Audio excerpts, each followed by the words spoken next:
Bonjour à toutes et à tous. Je suis Kevin Donat, je suis conférencier. Aujourd'hui, j'ai l'honneur, le privilège d'animer cette table ronde autour du travail servile et des dynamiques économiques, et plus particulièrement de l'esclavage moderne, de l'esclavage contemporain. Pour ce faire, j'ai la chance d'être accompagné de 4 femmes. Anoucheh Karvar, qui est déléguée du gouvernement français auprès de l'Organisation internationale du travail sur la question de l'esclavage contemporain, présidente du partenariat mondial contre le travail des enfants, le travail forcé, l'esclavage contemporain et la traite des êtres humains, Alliance 8.7. Également, Geneviève Collat, coordinatrice du collectif Ensemble contre la traite des êtres humains pour le Secours catholique et membre de la Commission nationale consultative des droits de l'homme. Également à ma droite, Zita Kabaïs-Obra, survivante de la traite des êtres humains, membre du conseil d'administration du Comité contre l'esclavage moderne, fondatrice de l'association Sangounian Filipino, j'ai bien prononcé, et également Sylvie Audy, présidente du CCEM. J'aimerais que cette conversation, cette table ronde se passe en 3 temps. Tout d'abord, qu'on parle de la situation actuelle, et puis ensuite des actions pour y mettre fin, et puis enfin de l'avenir de l'abolitionnisme. J'aimerais qu'on définisse un peu ce qu'on entend par esclavage moderne, esclavage contemporain.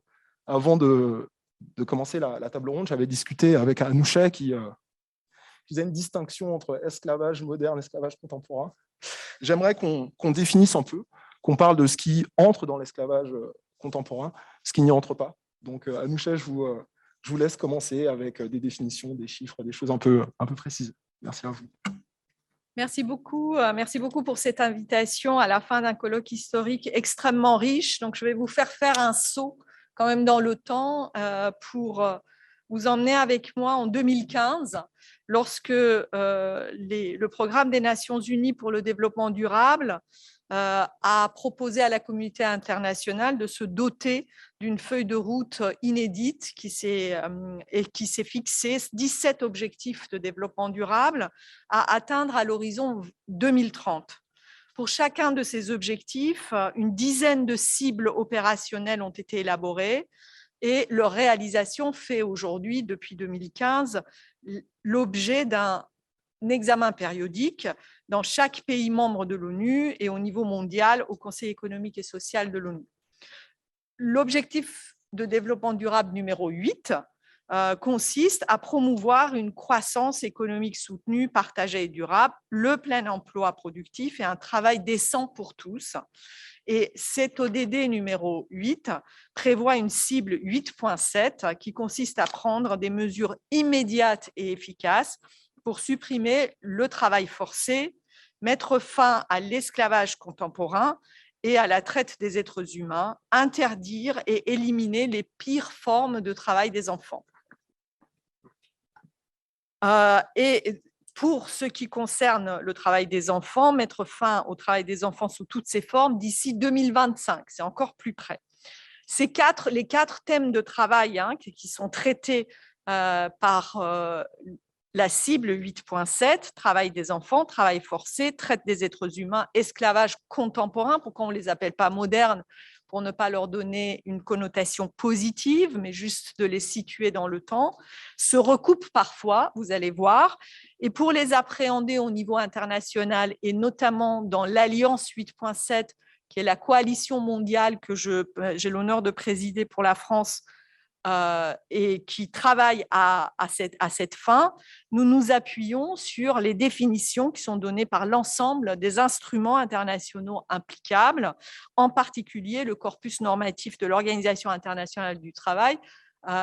Et vous avez vu que le premier intervenant de la dernière table ronde a fait référence à cette convention internationale de 1930. Ce faisant, effectivement, l'agenda 2030 des objectifs de développement durable vise à mettre fin partout dans le monde. Et c'est là où je voudrais vous montrer à quel point ces 4 éléments, travail des enfants, travail forcé, traite et esclavage contemporain, forment un tout, puisque ce sont les formes les plus indignes d'exploitation des populations les plus vulnérables.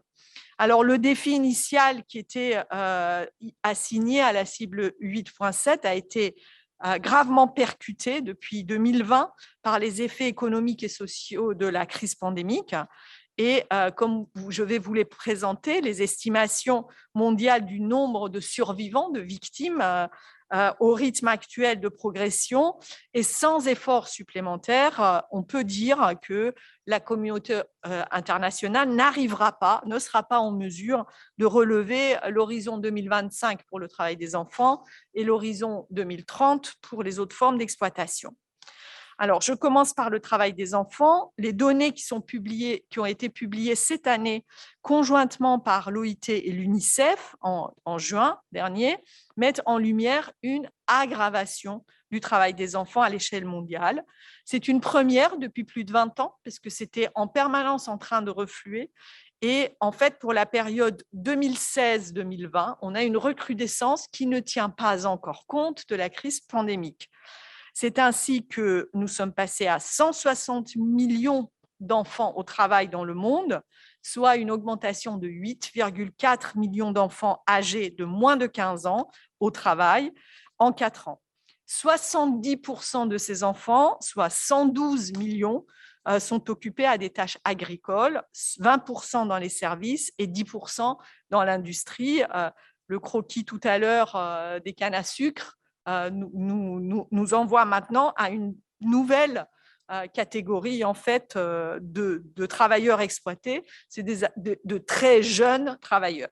Le terme travail des enfants s'entend au sein de l'OIT comme un travail qui prive les enfants de leur enfance, de leur potentiel d'épanouissement et de leur dignité, et qui nuit à leur développement physique et mental. Il s'agit d'un travail qui est mentalement, physiquement, socialement ou moralement dangereux et nocif pour les enfants et ou interfère avec leur scolarité en les privant de la possibilité d'aller à l'école, les oblige à quitter l'école prématurément ou les oblige à essayer de combiner la fréquentation scolaire avec un travail excessivement long et lourd. Le travail des enfants inclut les pires formes du travail des enfants, qui a aussi sa propre définition, qui concerne les enfants réduits en esclavage, séparés de leur famille, exposés à des risques et des maladies graves, et ou livrés à eux-mêmes dans les rues des grandes agglomérations, souvent dès leur plus jeune âge. Le fait que des formes spécifiques de travail puissent ou non être appelées travail des enfants dépend de l'âge de l'enfant, de la nature du travail effectué, car il y a quand même une forme de tolérance pour le travail au sein de la cellule familiale, et aussi du nombre d'heures de travail effectuées, et enfin, et surtout, des conditions dans lesquelles il est effectué, des objectifs qui sont poursuivis, et chaque pays dispose de ses propres instruments sur la question. La réponse donc peut varier d'un pays à l'autre, mais ce sont toujours, ou d'un secteur à l'autre, mais ce sont toujours les conventions internationales de l'OIT, deux de ces conventions fondamentales qui régissent ce domaine. C'est l'Afrique subsaharienne qui a vu la plus forte hausse ces derniers temps du nombre d'enfants au travail, avec un accroissement de 16,6 millions en 4 ans. Le nombre d'enfants de 5 à 11 ans occupés à un travail dangereux qui a un effet direct sur leur développement physique et psychique, leur état de santé, etc., demeure également en expansion. Et vous avez vu que le travail dangereux, alors la notion de travail dangereux est aussi définie dans les conventions internationales, couvre les travaux exercés dans les secteurs des mines ou dans la pêche ou dans toute autre activité avec plus de 43 heures de travail par semaine. En total, et ce qui est en totale antinomie avec la possibilité d'aller à l'école. 79 millions d'enfants aujourd'hui seraient occupés à ce type de travaux dangereux fin 2019, soit 6,5 millions de plus depuis 2016. J'en reviens maintenant au travail forcé ou obligatoire qui désigne, d'après la convention numéro 29 de l'OIT et le protocole relatif au travail forcé qui a été adopté plus récemment en 2014, ça recouvre tout travail ou service exigé d'un individu sous la menace d'une peine quelconque et pour lequel le dit individu ne s'est pas offert de plein gré. C'est ce qui a été expliqué dans la période historique. Cela renvoie à des situations dans lesquelles des personnes sont contraintes à travailler par le recours à la violence ou l'intimidation ou par des moyens autres tels que la servitude pour dette, on l'a vu aussi dans la partie historique, la rétention de papiers d'identité ou la menace de dénonciation aux autorités migratoires. S'il est vrai que le travail forcé peut être plus répandu dans certaines activités économiques ou industrielles, une situation de travail forcé se définit par la nature de la relation entre une personne et son employeur et non pas par le type d'activité exercée, aussi dure et dangereuse que puissent être les conditions de travail. Cette définition repose sur 3 critères. Travail ou service renvoie à tout type de travail, quelle que soit l'activité, l'industrie ou le secteur, ce que je viens de dire, y compris au sein de l'économie informelle. Un élément de coercition, on a vu la menace d'une peine quelconque qui renvoie à une large gamme de contraintes servant à forcer quelqu'un à travailler. Et c'est ça qui fait la différence entre le travail forcé et l'exploitation au travail plus largement. Et enfin, un troisième critère, c'est l'absence de consentement. C'est l'expression « offert de plein gré » qui rappelle qu'un travailleur doit consentir à une relation de travail de manière libre et éclairée. C'est la Convention 29 de l'OIT qui exige d'ailleurs que les États membres criminalisent le travail forcé. Le travail forcé qui oblige les personnes à travailler dans des conditions dégradantes par la contrainte, comme la servitude pour dette, etc., concerne aujourd'hui 24,9 millions de personnes. Parmi elles, et c'est important, 16 millions sont exploitées dans le secteur privé, donc par les entreprises, principalement au titre d'activités qui relèvent du travail domestique ou de la construction ou de l'agriculture. Au plan mondial, le recours à ce travail forcé a été chiffré en termes de gains économiques ou de profits illégaux, on va dire.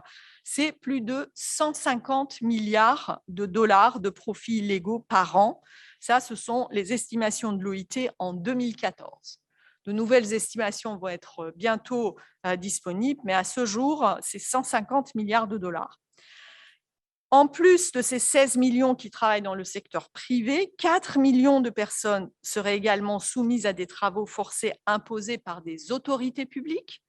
C'est le cas de figure, par exemple, de certaines formes de travail pénitentiaire qui sont abusifs, ou l'imposition systématique des travaux obligatoires à la population, quand on les réquisitionne, par exemple, en vue de la réalisation de travaux publics. Donc, on voit qu'il y a là une continuité historique par rapport à ce que j'ai entendu tout à l'heure, ou des cultures obligatoires. Il concerne également les formes de travail forcé qui sont imposées en tant que mesure de coercition politique, de discrimination, ou en tant que sanction de l'expression d'opinion politique. Et ça, nous avons eu des exemples récents, notamment en Birmanie. Enfin, la traite des êtres humains, qui désigne généralement le processus par lequel des personnes sont placées ou maintenues en situation d'exploitation à des fins économiques. Et vous avez eu de larges exposés sur la manière de lutter contre la traite au XIXe siècle, mais ce n'est qu'au cours des 2 dernières décennies qu'un cadre juridique complet a été mis en place à ce sujet. Et ça vient avec l'adoption en 2000 du protocole additionnel à la Convention des Nations Unies contre la criminalité transnationale organisée, qui vise à prévenir, réprimer et punir la traite des personnes, en particulier des femmes et des enfants, et qui constitue le véritable tournant sur le sujet. Ce texte, qui a été ratifié par la France, a fourni la première définition internationalement acceptée de la traite des personnes.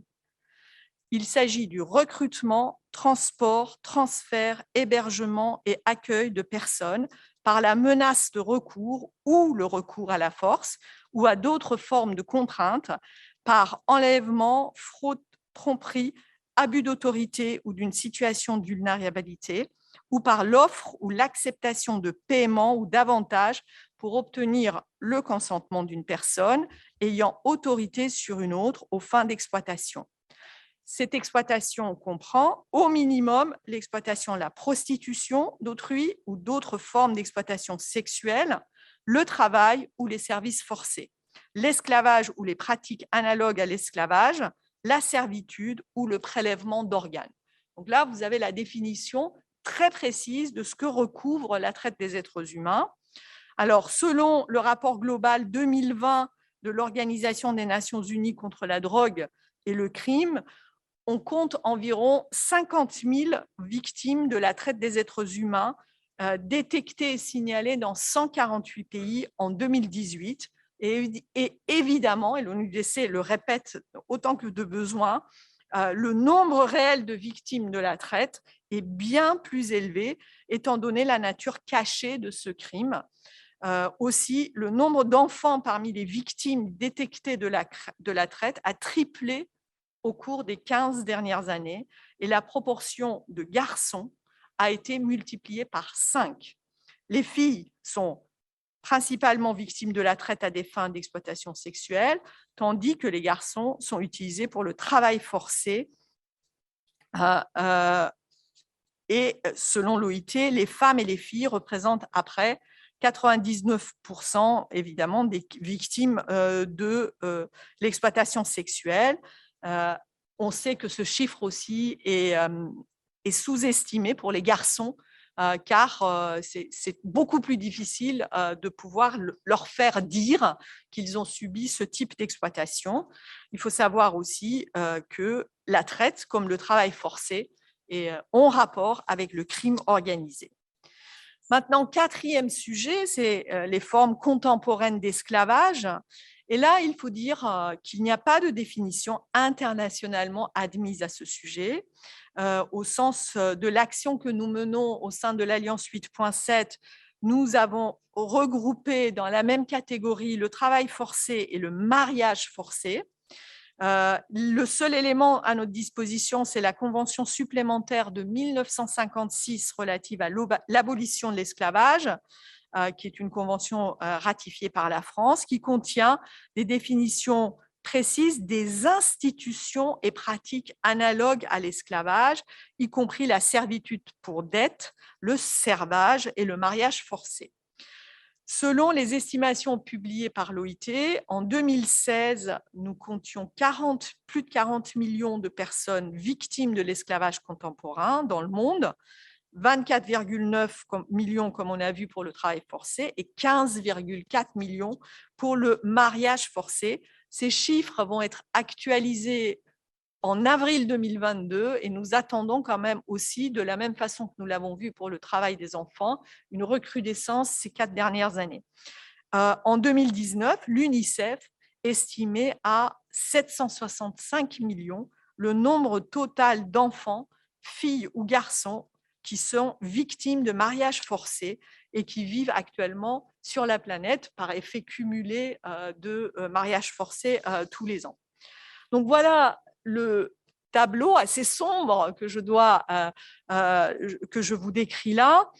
Il faut savoir que ces définitions se recoupent et couvrent en général, comme je le disais, les formes les plus indignes d'exploitation des populations vulnérables, car nous voyons aussi une forme de focalisation aujourd'hui sur les enfants et les femmes. Mais évidemment, nous n'en sommes pas là et j'espère que très vite, dans un deuxième tour, je vous expliquerai quels sont les outils, aussi bien multilatéraux que nationaux, de combat qui sont aujourd'hui utilisés et intensifiés pour qu'on puisse mettre fin, maintenant que nous connaissons ces phénomènes-là beaucoup plus précisément que par le passé, pour y mettre fin. Merci Madame Carvar pour cette mise en contexte. Je crois que Madame Audy voulait intervenir sur la définition en France du travail servile et travail servile des êtres humains, et puis aussi revenir sur des questions concernant le nombre de victimes, de survivants? Je vous remercie. Effectivement, j'aurais voulu. Vous venez d'entendre en fait un tableau international de toute la situation de la traite et des formes contemporaines d'esclavage et du travail forcé dans le monde. En fait, le Comité contre l'esclavage moderne, créé il y a 27 ans, à l'époque où personne ne parlait de toutes ces questions, et a donc dû, à cette époque, réfléchir à comment définir ces situations de traite et d'exploitation auxquelles il était confronté. Et pour vous donner, il y a quelques jours, la MIPROF, qui est la mission d'information contre la violence faite aux femmes et la traite des êtres humains, et le ministère de l'Intérieur, ont donné des chiffres sur les victimes, le nombre de victimes en France en 2019, pardon, en 2020. Ces résultent des travaux de 26 associations qui déterminaient qu'il y avait en France 2200 victimes de traite des êtres humains et des formes de travail forcé. 77% d'entre elles étaient, selon ces textes, victimes de traite à des fins sexuelles et 15% à des fins de travail forcé, de travail servile, qui est le sujet auquel nous intéressons aujourd'hui. Le Comité contre l'esclavage moderne, en 2021, a accompagné 266 personnes qui étaient donc victimes de ces formes de travail servile et d'exploitation et de traite des êtres humains. Et donc, depuis longtemps, pour établir, puisqu'il n'y a pas effectivement de définition extrêmement précise, il a établi un faisceau d'indices concordants pour pouvoir effectivement identifier ces personnes, puisque la question de l'identification des victimes de traite est une des plus importantes aujourd'hui. Donc, je vais vous donner quelques exemples de ces indices. Il y a une charge de travail exorbitante du droit commun, une absence ou une insuffisance de rémunération, la confiscation ou la destruction des documents d'identité, des menaces, des brimades, des fausses promesses et des violences psychologiques et physiques, un contrôle des liens sociaux et familiaux et des conditions de vie discriminatoires au sein du foyer ou du lieu de travail, et bien entendu un isolement culturel et social. Donc ces personnes se retrouvent ne parlant généralement pas le français, ne sachant pas qu'elles ont des droits. Et donc, aujourd'hui, nous les accompagnons pour leur permettre, d'une part, de retrouver leurs droits et leur dignité avec un accompagnement social. Nous les accompagnons devant les tribunaux pour qu'elles puissent y retrouver les droits et voir leurs exploiteurs condamnés. Depuis 1998, nous avons accompagné plus de 350 procédures, dont 2 ont abouti devant la Cour européenne des droits de l'homme par des condamnations de la France, une en 2005, qui est devenue une jurisprudence européenne pour définir effectivement le travail servile, et une deuxième en 2012, qui a participé au fait que la France, en août 2013, au-delà de la définition de la traite des êtres humains qui était demandée par une directive européenne, a introduit dans le code pénal la réduction en esclavage, le travail forcé et la servitude, qui sont donc des incriminations à partir desquelles on peut aujourd'hui aller devant les tribunaux. Voilà, je reviendrai ensuite sur les... Merci. Je vous en prie. Avant qu'on passe à la partie suivante, je voudrais qu'on revienne un peu sur les causes, parce que les causes de cet esclavage, oppression politique et logique économique. Ces dernières années, on a eu des scandales, des révélations qui ont été faites sur des grandes entreprises qui ne respectent pas les droits humains. Est-ce que l'une d'entre vous a envie de répondre là-dessus? Est-ce qu'il y a des confusions? Est-ce que c'est une façon peut-être plus efficace de sensibiliser le grand public sur cette question de l'esclavage contemporain, la responsabilité, par exemple, d'acteurs économiques très connus? Oui, alors c'est la responsabilité des entreprises, elle est en effet importante. Aujourd'hui, en France, ceci dit, on commence à être outillés pour justement essayer de faire en sorte que la responsabilité des entreprises soit attentive à l'humain. Ceci dit, on se rend compte que sur le terrain, d'une part, des entreprises qui peuvent être basées à l'étranger, parfois dans des pays très proches, hein, vont faire venir en France des personnes qui vont être exploitées. Donc ça, on le voit sur le terrain. Ce sont des grandes entreprises, mais ce sont aussi parfois des petites entreprises. Je pense qu'il faut aussi bien regarder qu'il y a les différents cas de figure. Et on a aussi des personnes qui sont victimes d'exploitation dans le cadre soit de leur famille, de leurs proches. Et je pense que justement, quand on regarde aujourd'hui la question de la traite et de l'esclavage en France, il faut se poser la question de ces différentes formes.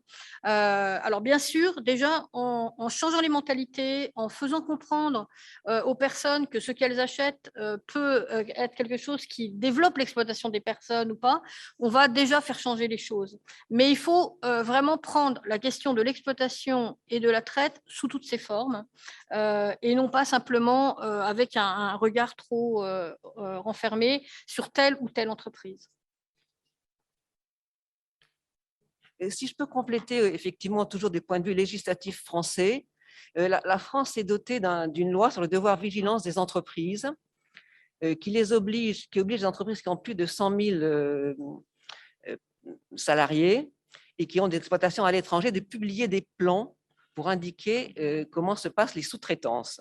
Cette loi est en train de se mettre en place. En fait, j'appartiens également à une autre ONG qui s'appelle Sherpa, qui est une ONG qui a notamment attaqué l'entreprise Vinci pour ce qui s'est passé sur les stades de football au Qatar. Donc, nous avons un certain nombre de procès qui sont actuellement en cours pour effectivement faire respecter par les entreprises ce que sont les lois françaises dans le travail, de ne pas avoir effectivement ces situations de travail forcé, puisque au Qatar, il y a eu beaucoup de morts sur les chantiers auxquels Vinci était associé.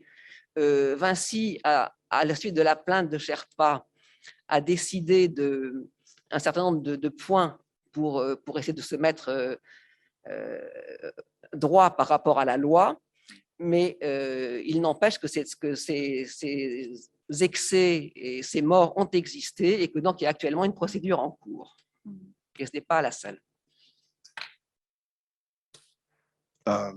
Je voudrais qu'on parle de justement des actions conjuguées pour mettre fin à cette problématique. Et je pense qu'il est aussi très nécessaire d'entendre la parole des personnes concernées. Je voudrais que Zita Kabaïs-Obra, vous nous en disiez un peu plus sur votre parcours.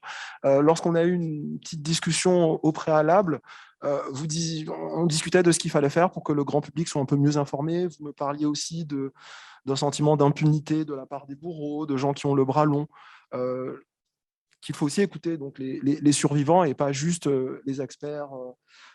La parole est à vous. Merci. Tout d'abord, je remercie en fait de m'avoir invité à ce colloque. Je suis émue de vous rejoindre et de partager mon expérience et mon travail actuel.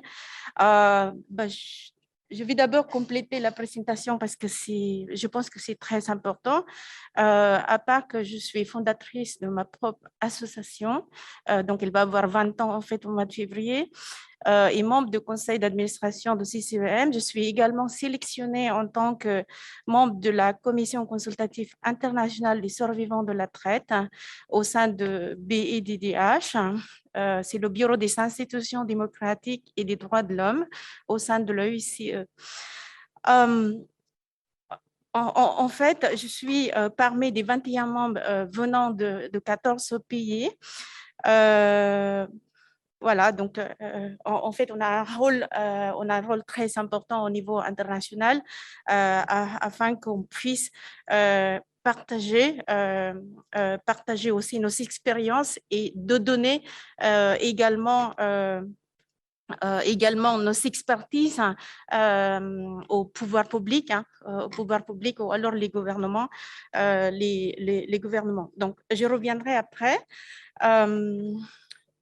je pense que pour comprendre aussi un peu pourquoi je me révolte aujourd'hui, j'étais employée de maison de métier. Je viens des Philippines, dans une famille pauvre, et j'ai désiré aussi avoir une vie meilleure. Malheureusement, comme je peux entendre tout à l'heure, j'étais victime aussi des personnes bien organisées qui trafiquent des migrants pour aller à l'étranger. Donc, j'ai dépensé des 1000 euros pour venir ici en France. Arrivant ici en France, bien sûr, je n'avais pas de papier à l'époque, que la plupart, que je peux constater aussi au moment que j'ai travaillé au syndicat, parce que avec cette expérience, je peux travailler aussi pendant 17, voire 20 ans dans un syndicat professionnel et être aussi secrétaire général après. Je peux constater que je suis déjà victime de plusieurs choses.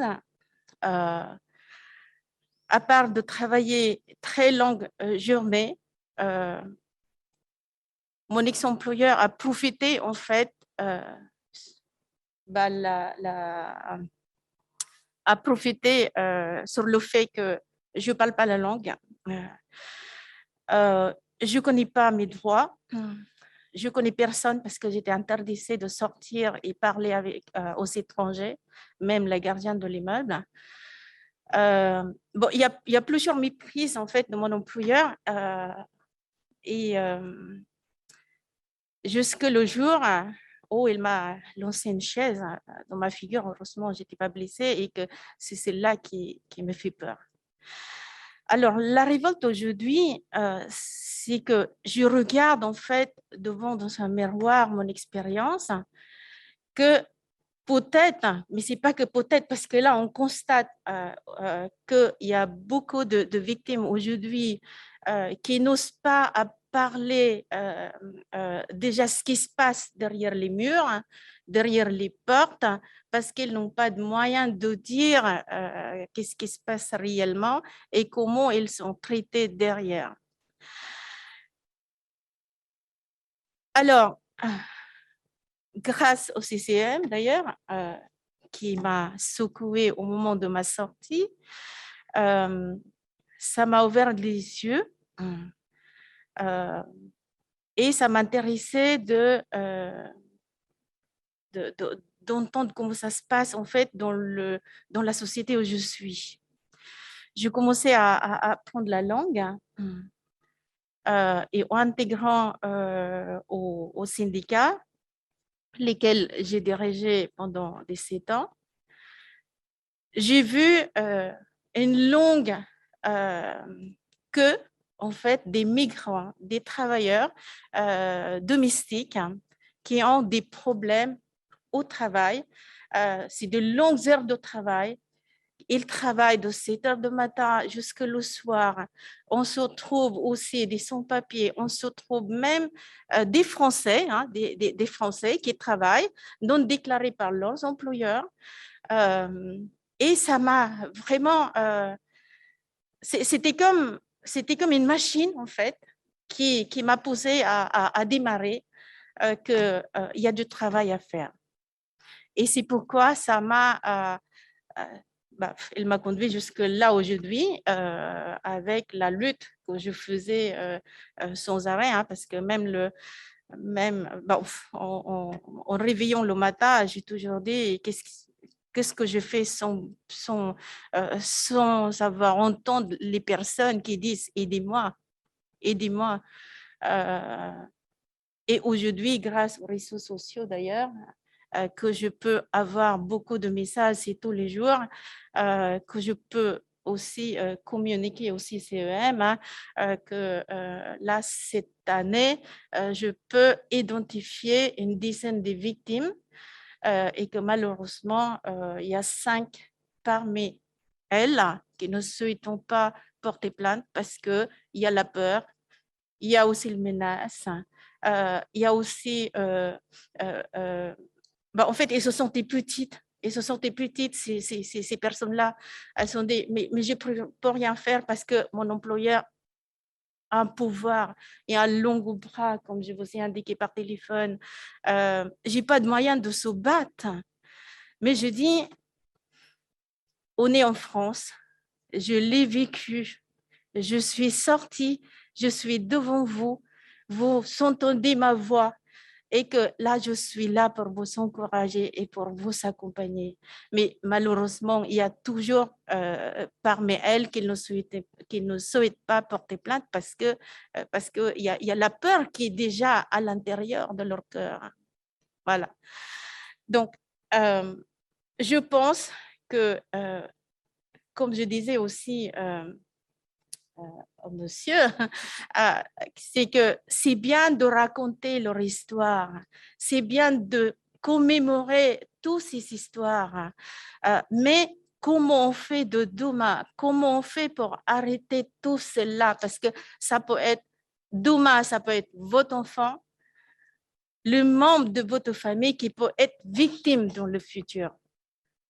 Le voilà aussi ce qu'il y a dans ma tête et ce qui me révolte aujourd'hui, et que j'espère que la voix d'une victime, d'une ex-victime comme moi, ça servira comme élément, ou alors je me servirai comme porteur de la voix de ces personnes derrière les murs qui n'ont pas osé à sortir et de dire et de crier « Je suis là et aidez-moi ».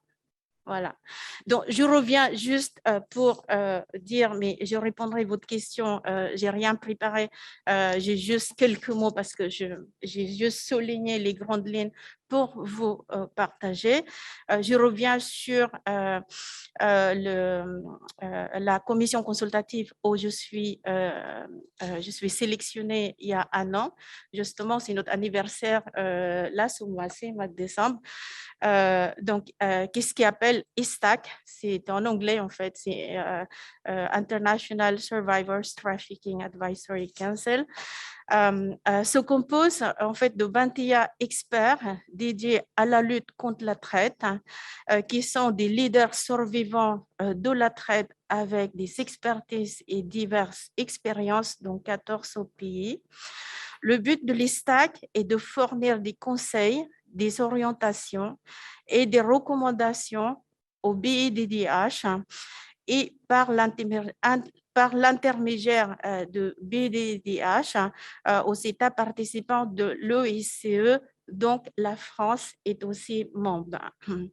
Sur toutes les questions relatives à la lutte contre la traite des êtres humains, en particulier l'ISTAC, grâce à son assistance, son soutien, bénéficiera grandement aux États participants en renforçant les cadres juridiques, politiques et réglementaires nationaux de lutte contre la traite et en promouvant une approche plus centrée sur les victimes et les survivants de trafic d'êtres humains et de la traite. De plus, ISTAC peut jouer un rôle crucial en fournissant du conseil aux survivants de la traite, que ce que je fais actuellement, dans les États participants sur les outils nécessaires pour favoriser le leadership des survivants ainsi que la croissance des réseaux nationaux et internationaux de survivants, qui à ce jour sont encore en un potentiel se développer. Le renforcement de leadership des survivants fournira aux États participants une ressource précieuse sur lesquelles s'appuient pour soutenir les efforts nationaux dans la lutte contre le phénomène. Voilà le rôle où je suis en fait à la commission consultative au niveau international, à part ce que j'ai fait dans le terrain. À part de cela, j'aimerais bien aussi souligner que en fait, il y a la vulnérabilité en fait, de ces victimes est fort, parce que à part que il y a des pays en fait qui n'ont pas de législation, voilà, il y a absence de la législation, absence de mise en œuvre ou d'application voilà, des lois, des directives où il n'y a rien du tout. Et aussi, il ne faut pas que je rate bon, je reviendrai tout à l'heure quand je me souviendrai parce que je n'ai pas noté. Et puis, toujours pas assez de programmes de prévention par l'éducation et sensibilisation. Voilà. Je reviendrai. On reviendra après. sur, Voilà. sur ce sujet-là, mais vous avez évoqué la place des ONG. En fait, c'est une transition parfaite, parce que j'avais une question à ce sujet pour Geneviève Collat sur ce que font les ONG, justement, sur ce sujet.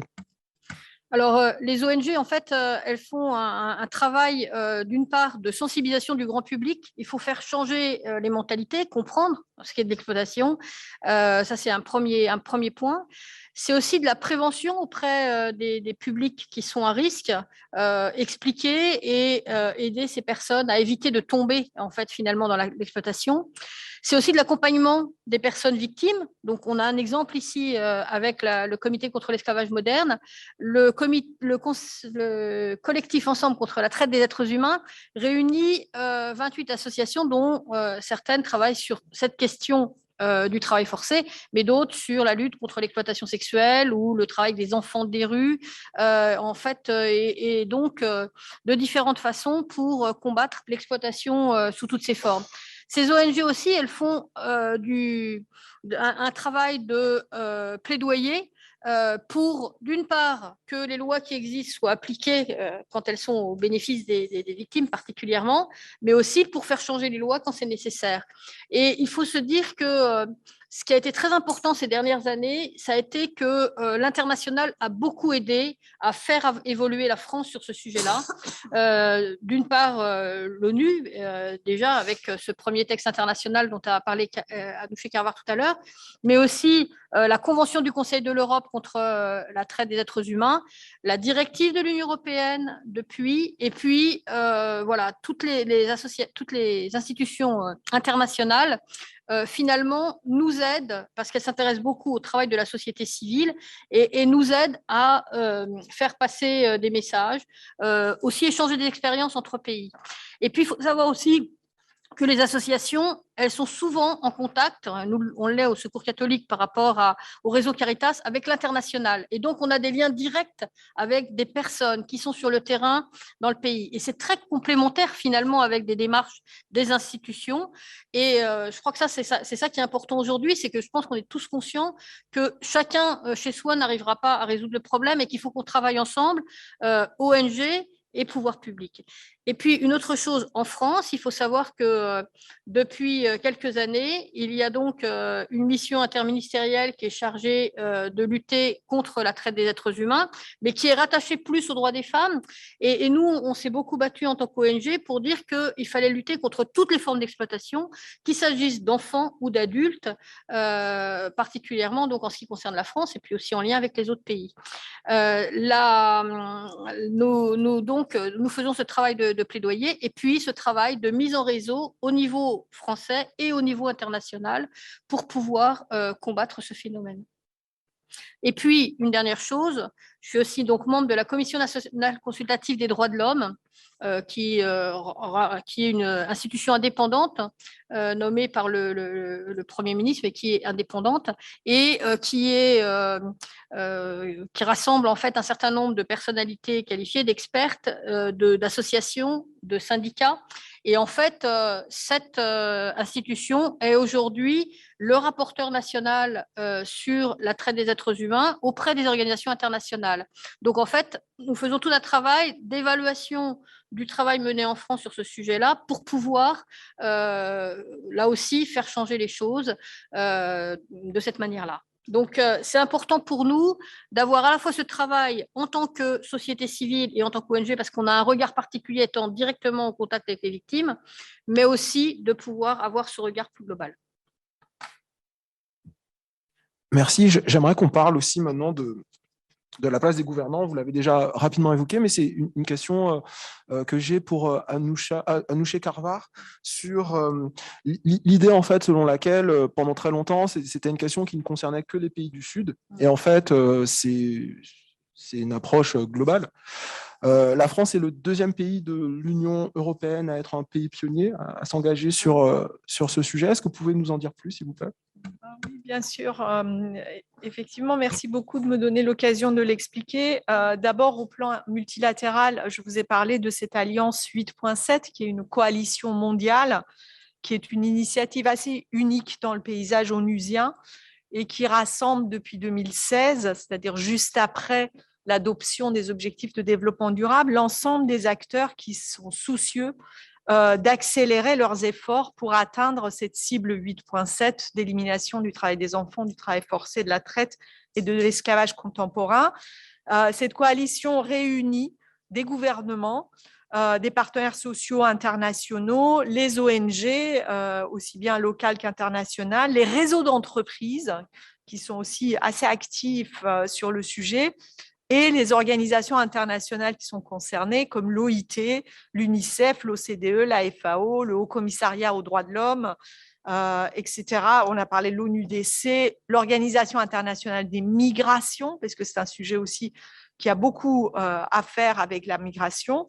Et en réunissant tous ces acteurs qui sont concernés par les thèmes qu'on a cités, on essaye de renforcer la mobilisation, la coordination au niveau global, mais aussi l'adoption de mesures assez concrètes dans un nombre limité de pays qu'on appelle pionniers.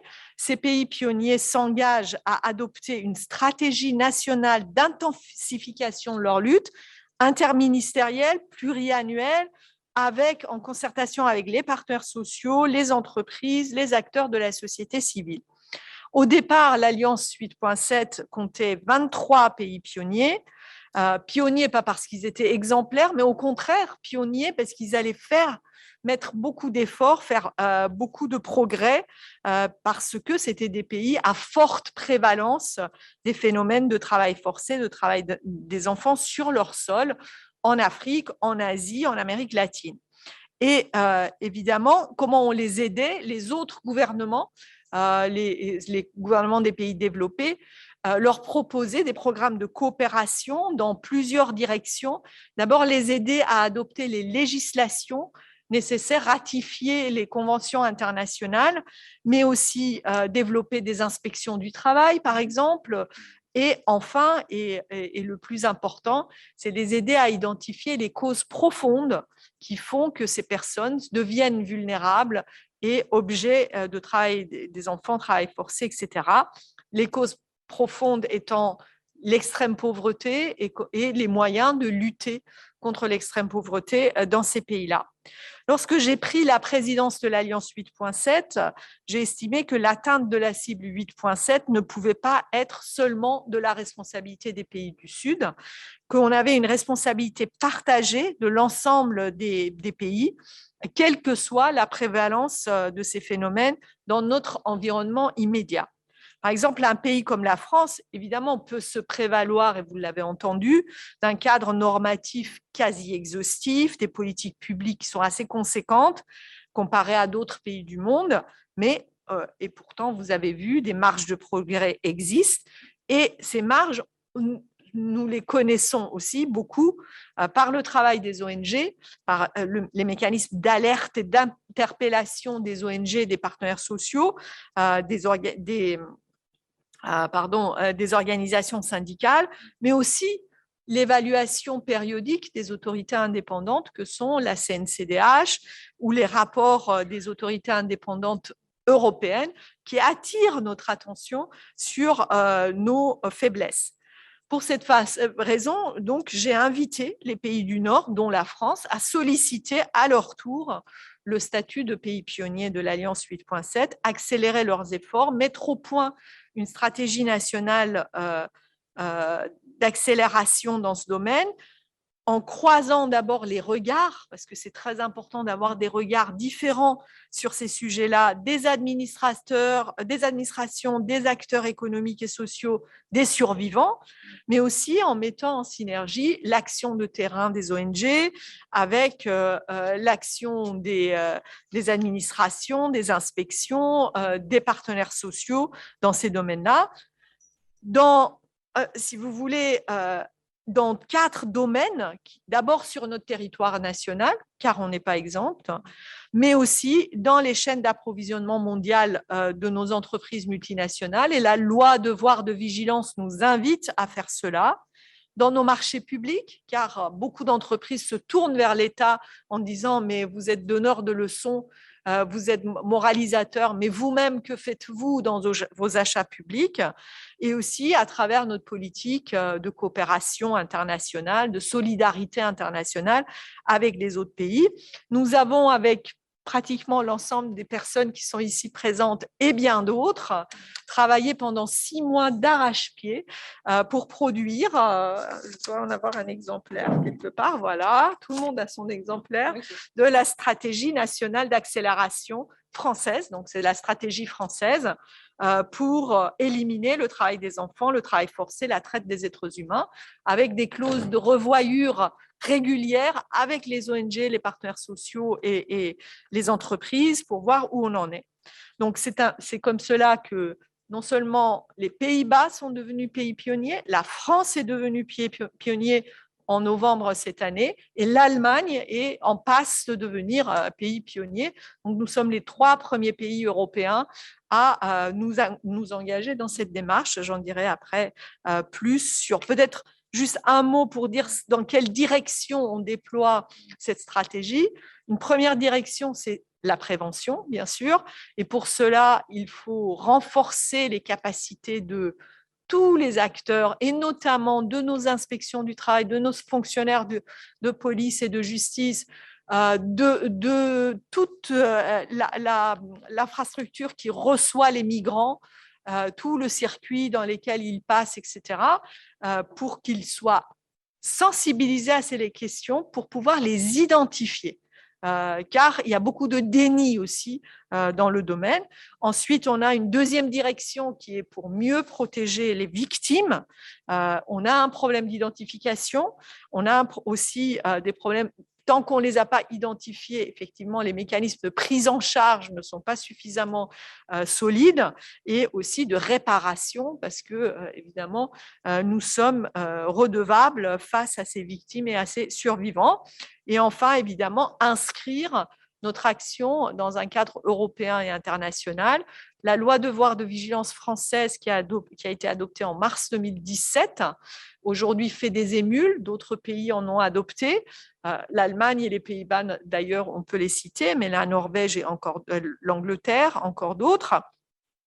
Néanmoins, là, aujourd'hui, il y a une directive européenne pour qu'il y ait un devoir de vigilance européen pour toutes les entreprises multinationales qui sont installées sur le territoire, sur le marché intérieur européen, sur les territoires des divers pays de l'Union européenne. Donc, je pense que ça va donner sans doute une impulsion importante pour pouvoir détecter les victimes de la traite, du travail forcé et du travail des enfants tout le long de la chaîne d'approvisionnement. Et enfin, dernier point peut-être aussi, la question de la sensibilisation des consommateurs européens sur ces questions, les décideurs et les futurs décideurs politiques, économiques, les journalistes sur ces questions, tout ceci fait partie de notre stratégie nationale d'accélération.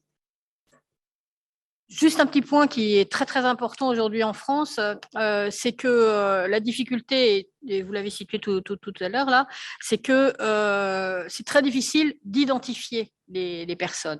Et on travaille actuellement donc sur la mise en place d'un mécanisme national d'identification, d'orientation et d'accompagnement des victimes de traite et d'exploitation.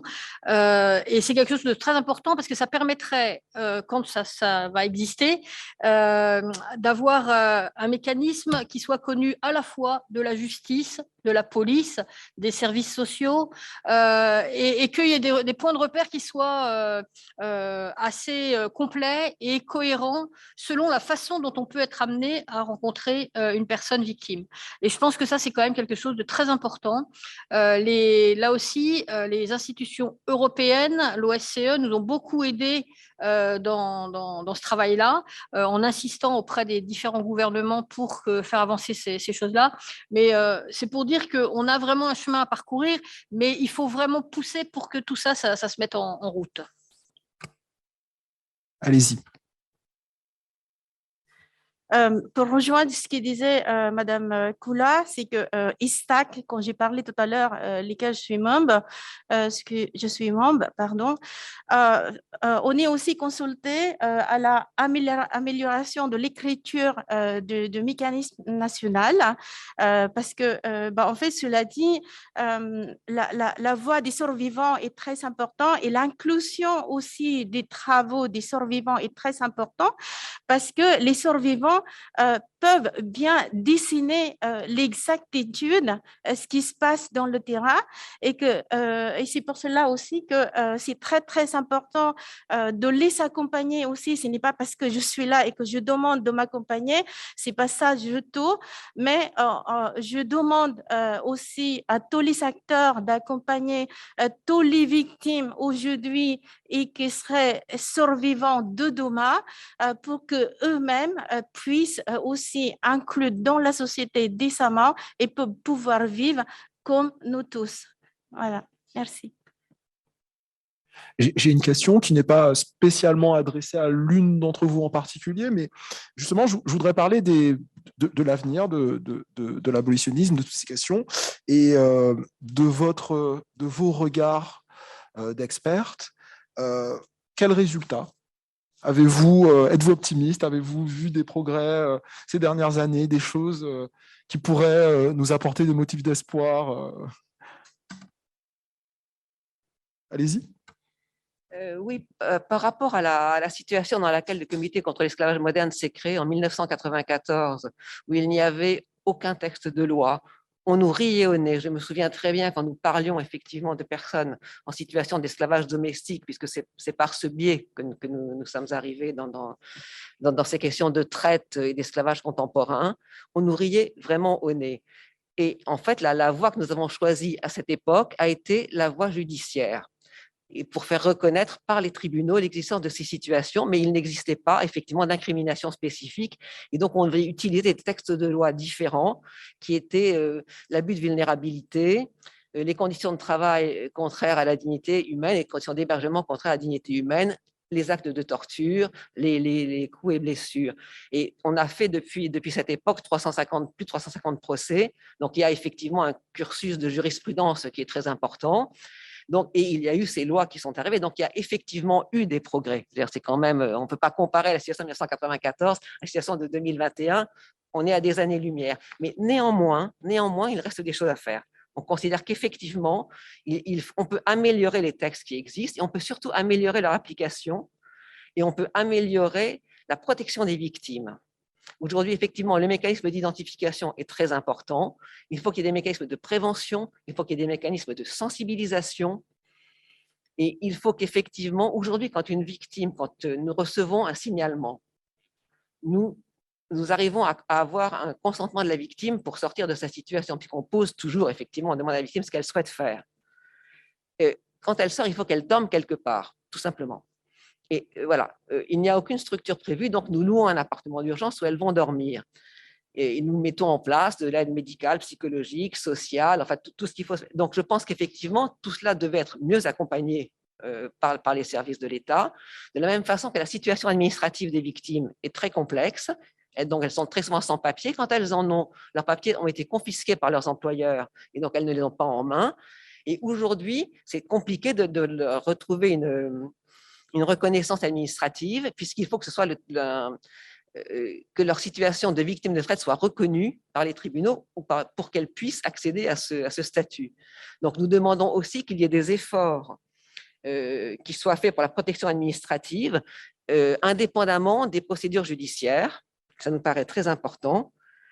Et effectivement, qu'il y ait une appréhension par la société de ce phénomène qui est totalement invisible. En fait, notre baseline au Comité contre l'esclavage moderne, c'est rendre visible l'invisible. Nous sommes très contents parce que cet invisible devient de plus en plus visible grâce aux travaux aussi bien de l'Alliance 8.7, de Geneviève Collas, de Zita, qui nous aime beaucoup. Mais vraiment, voilà, c'est l'important, c'est ça, c'est que ce phénomène devienne visible et que les citoyens deviennent conscients et qu'ils regardent autour d'eux. Parce que je peux vous dire que dans le 12e arrondissement, nous avons eu des situations d'esclavage moderne. Voilà. Des réactions? Moi, je voudrais dire un espoir, c'est vrai. Je pense que c'est un espoir que le fait que la France devienne un pays de l'Alliance 8.7, un pays pionnier, je pense que c'est une possibilité aujourd'hui pour qu'un certain nombre de ministères en France se sentent concernés par le sujet. Et là encore, ce n'est pas un sujet qui peut être traité que par l'un ou l'autre, mais il faut travailler ensemble. Et ça, je pense que c'est vraiment un espoir. D'autres, je dirais, sujets sur l'exploitation peuvent aussi avancer parce qu'il y a un nouveau plan qui vient d'être lancé par le gouvernement par rapport aux enfants sur la prostitution des mineurs. Et moi, je crois que là aussi, c'est un deuxième espoir que la France, un jour et bientôt, mette vraiment des moyens pour pouvoir lutter contre ces phénomènes.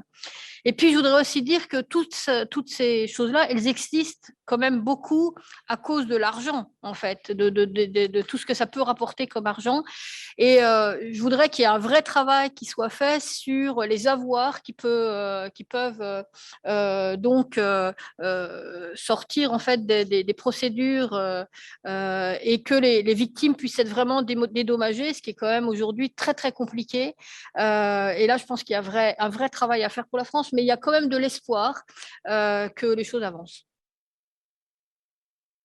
Oui, peut-être 2 mots pour finir. En fait, cette partie-là, c'est que lorsque nous nous sommes engagés au niveau français dans l'accélération de notre action pour lutter contre ces phénomènes, on a eu en tête 2 principes d'action qui effectivement vont dans le sens de ce que vous disiez sur l'abolitionnisme. D'abord, notre devoir d'exemplarité sur notre territoire national, pour ne pas être des donneurs de leçons aux autres pays.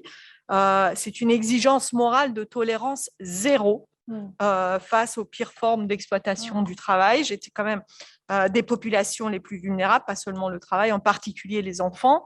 J'étais quand même très agréablement surprise de voir que Bruno Le Maire reprenait cela à son compte dans son discours inaugural, mais aussi la tolérance zéro aujourd'hui, c'est une des devises sur le travail des enfants, c'est une des devises de la Commission européenne et très récemment, la question d'une tolérance zéro par rapport aux produits qui viennent sur le marché européen pour qu'il n'y ait pas de travail forcé qui interviennent dans la production de ces biens et des services. Et deuxième principe d'action, c'est notre pouvoir de pays développé pour faire la différence au plan mondial. On a parlé de la loi devoir de vigilance des entreprises multinationales établies en France. Il y a aussi une obligation à laquelle tient beaucoup la France, qui est faite aux accords européens de commerce et d'investissement et nos systèmes de préférences tarifaires pour interdire le travail des enfants, le travail forcé, en conformité avec les conventions fondamentales de l'OIT. Il faut savoir, j'ai dit tout à l'heure, il y a 150 milliards de dollars de profits annuels illégaux. Il faut savoir que quand on décline cela par continent, la part pour la France, pardon, pas pour l'Europe, pour les économies développées, c'est 35 000 dollars par victime, alors qu'en Afrique, ce n'est que de 3 900 dollars par victime. Donc, on peut avoir toutes les victimes du monde en Afrique. C'est dans nos pays que le poids économique de ces profits illégaux sont les plus importants.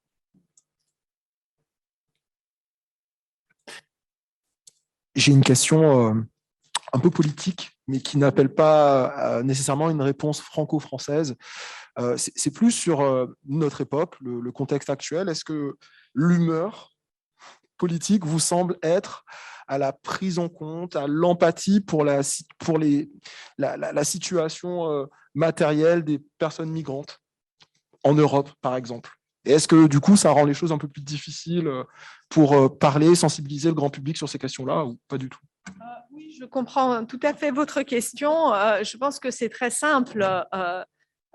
On ne dit jamais assez que ces personnes qui sont exploitées dans la traite des êtres humains, dans les filières organisées ou qui sont victimes du travail forcé, ne viennent pas en France de leur propre gré, ne viennent pas dans les pays les plus riches de leur propre gré.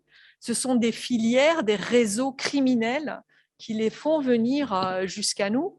Donc, il est très important aussi de bien distinguer quand on parle politiquement des migrations de ces questions-là. Donc, évidemment, moi, j'ai quand même des chiffres à vous donner. 44% des victimes de travail forcé ont migré au sein d'un pays ou au-delà des frontières. Donc, on voit bien à quel point ces deux phénomènes sont intriqués. Et si on veut lutter correctement contre le travail forcé, il faut aussi qu'on puisse assurer des filières de migration sûres et surtout qui garantissent la liberté des personnes qui prennent ces chemins-là. Je rajouterais peut-être que sachons surfer sur certaines choses, c'est-à-dire que concernant les mineurs, il y a ce plan national de lutte contre la prostitution des enfants qui a été créé au départ plus en pensant aux enfants françaises, aux jeunes filles françaises qui actuellement étaient victimes de prostitution. Et c'est vrai que la société civile a beaucoup insisté en disant, si on parle de prostitution des mineurs en France, parlons de tous les mineurs, y compris les mineurs non accompagnés, y compris les mineurs étrangers, enfin voilà, de tout le monde. Donc je pense qu'il faut absolument aujourd'hui, à chaque fois que c'est possible, ouvrir pour dire qu'un humain, c'est un être humain, et ça, quel qu'il soit, il faut lutter contre l'exploitation de tout être humain, quelle que soit sa nationalité, sur notre territoire, comme sur les autres territoires.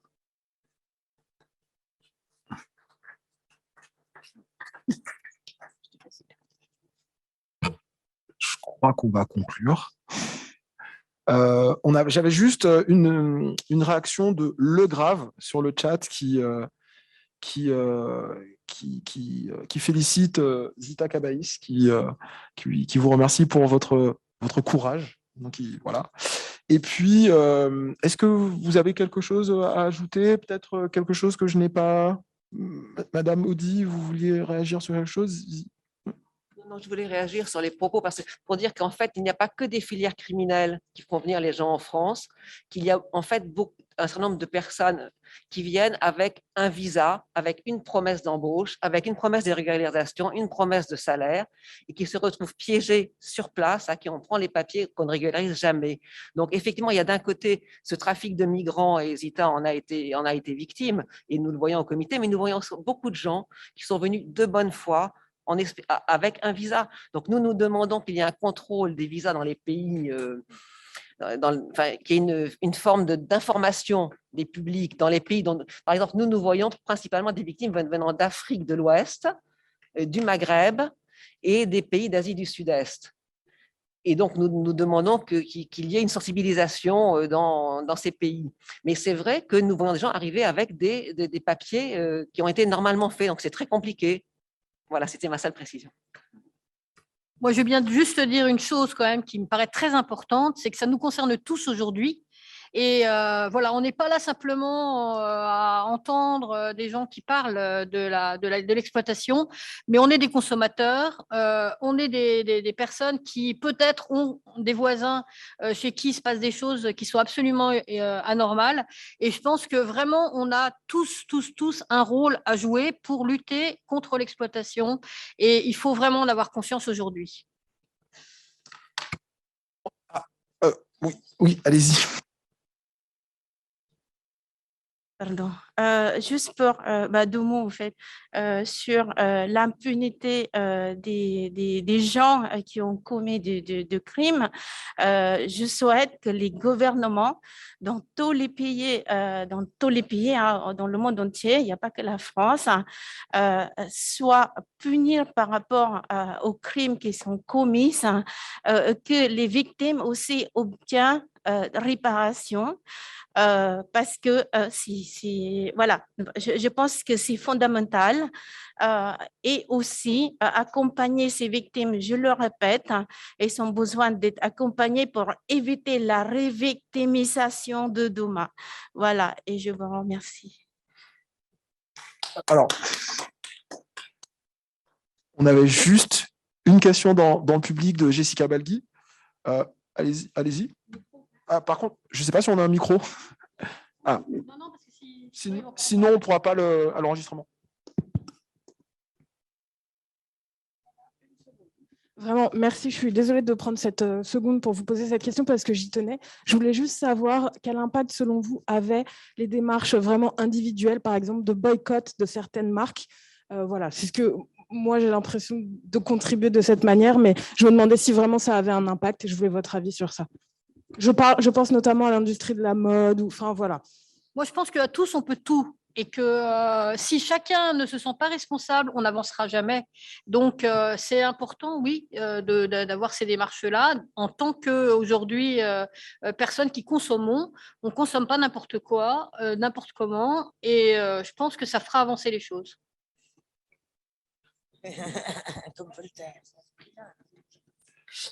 On va conclure. Je tiens tout d'abord à remercier donc les 4 intervenantes, Madame Caravar, Madame Kola, Madame Zita Aubra, pardon, et Madame Audi pour cette super table ronde. Je remercie évidemment la Fondation pour la mémoire de l'esclavage pour ce colloque et également l'IGPDE de nous avoir accueillis. Merci à toutes et à tous et à une prochaine. Au revoir. Merci.